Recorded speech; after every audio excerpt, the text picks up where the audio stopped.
হে জগতবাসী, আজ আমি শামীম আলী চিশতি আপনাদের সামনে একটি আলোচনা নিয়ে আসলাম। সে আলোচনাটি হলো যে মানুষ ভগবানকে পেটায়, ভগবানকে মারে, আর মার খেয়েও ভগবান হাসে। এটা কেমন কথা? যেমন এই পৃথিবীতে কোনো নির্লজ্জ মানুষকে যদি মারা হয়, তখন মার খেয়েও সে হাসে, আবার সে একই কাজ করে। তবে বলতে চাই যে আসলে ভগবান মার খেয়ে যে হাসে, আসলে এই বিষয়টা আসলে কি? তো এই বিষয়টি আমি আপনাদেরকে বুঝিয়ে বলবো, তবে একটু কষ্ট করে পুরোটি ভিডিও শুনুন। হে জগতবাসী, যে একটা বিষয় হলো যে মানুষ মন্দিরে যায়, মন্দিরে যাওয়ার পরে তখন তারা মূর্তিকে সামনে রেখে তখন পূজা দিতেছে, ভক্তি করতেছে, অনেকে আবেগে চোখের পানি ফেলাইতেছে। তাহলে ভগবানকে সামনে রেখে কত আকুতি মিনতি, চোখের পানি। তবে দেখা যায় এই মূর্তির ভিতরে তো আর ভগবান নেই, ঈশ্বর নেই। তবে যেখানে যেই মূর্তির ভিতরে ঈশ্বর আছে,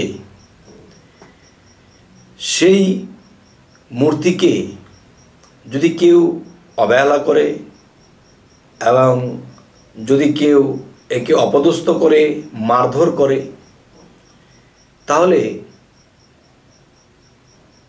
এই জিনিসগুলো না জেনে না বুঝে করতেছে।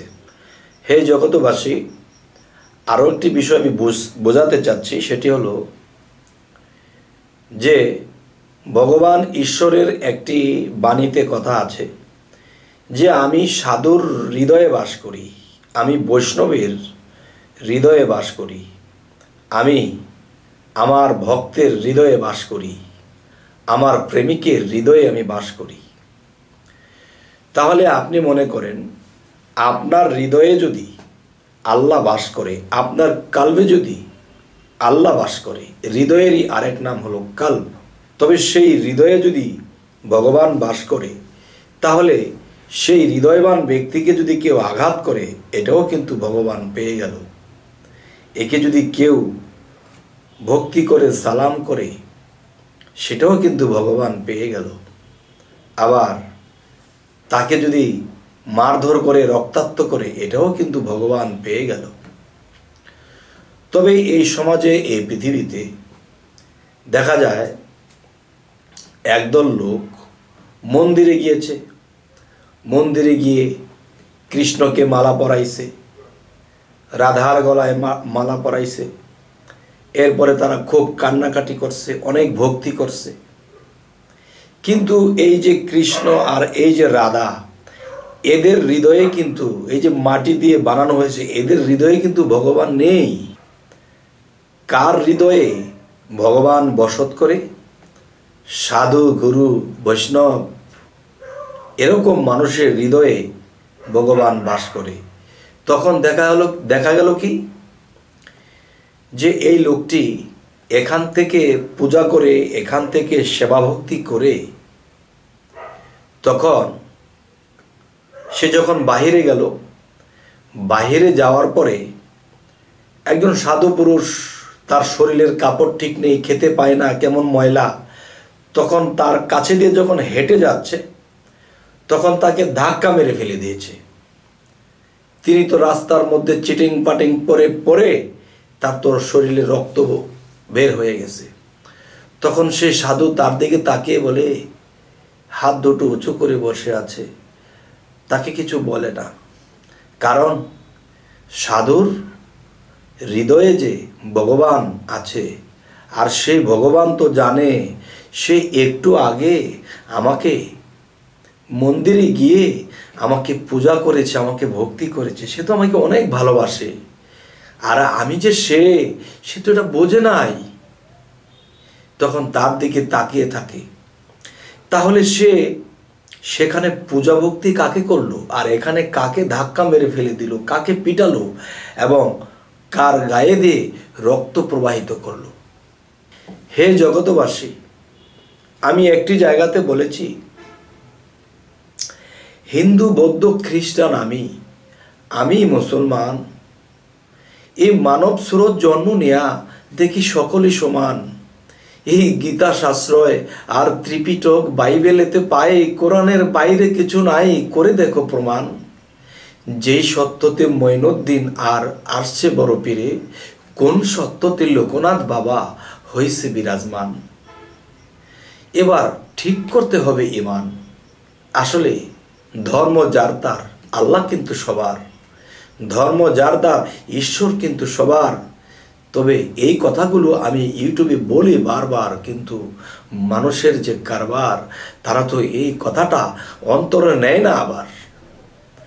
তবে হে জগতবাসী, যে আমরা যখন মসজিদে গিয়েছি, আমরা ইমাম সাহেবকে সালাম দিয়েছি, তাহলে শরীয়তের ভাষায় আলেম তো তারা, মারফতের ভাষায় আলেম হলো গুরু মুর্শিদ এবং যারা আল্লাহর ওলি হয়েছে, আর শরীয়তের ভাষায় একজন ইমাম সাহেবই আলেম। ফলে শরীয়তের ভাষাতেও যদি আমরা যাই, একজন আলেমের সাথে যখন সাক্ষাৎ হয়েছে, সালাম ভক্তি করেছে, তাকে কত আদর করে কথা বলে, শ্রদ্ধা সম্মানের সাথে কথা বলে, কিন্তু দেখা যায় খুব ভালো কিছুই করলো।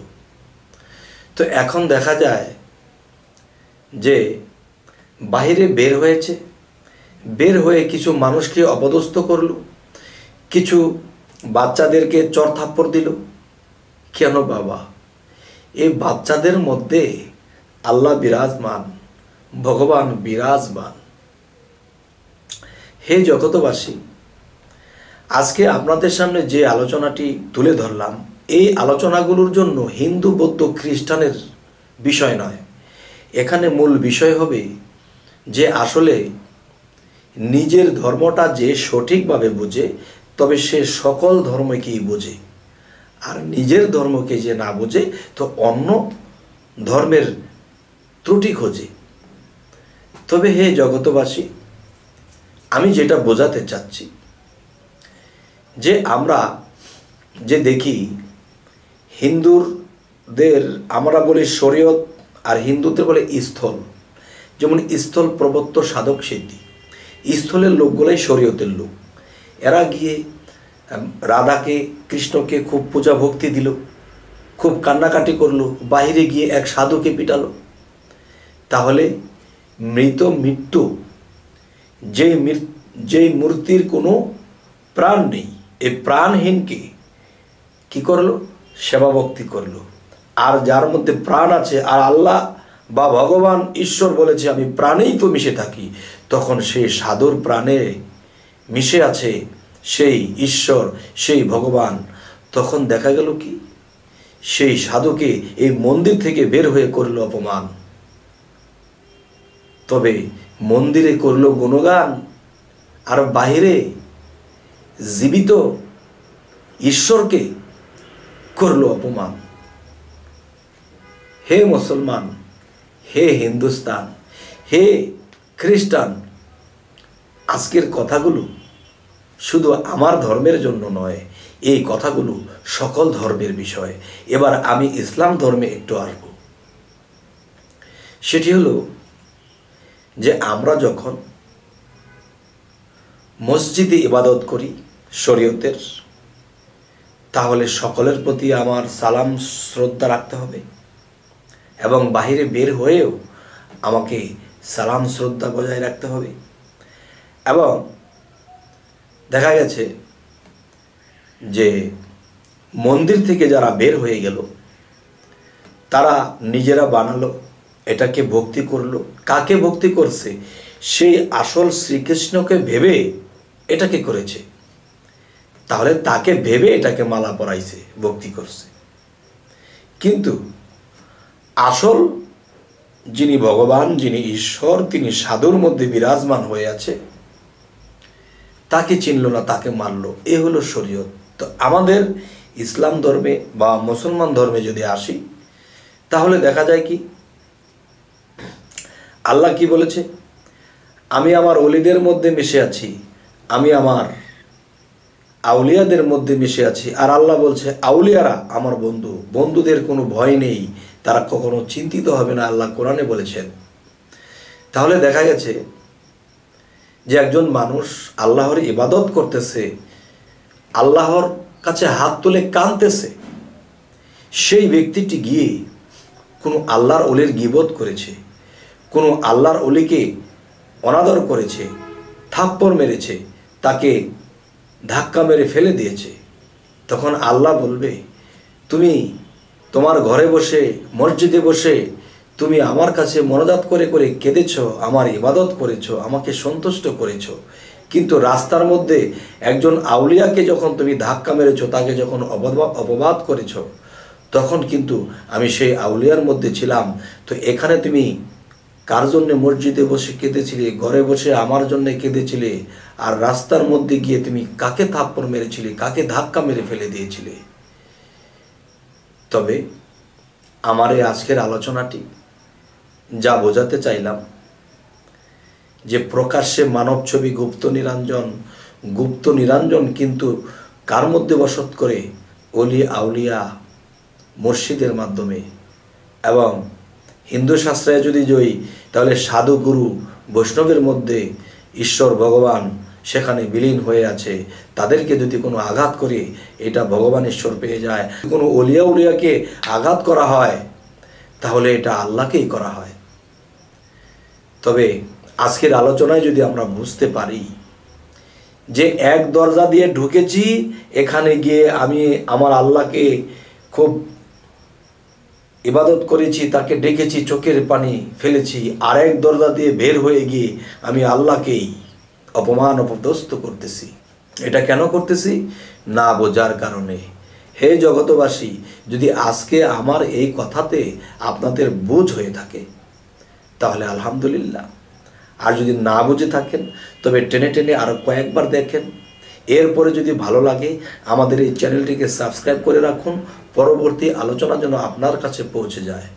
তবে আজ এই বলেই রাখবো, সকলেই ভালো থাকবেন। আল্লাহ হাফিজ।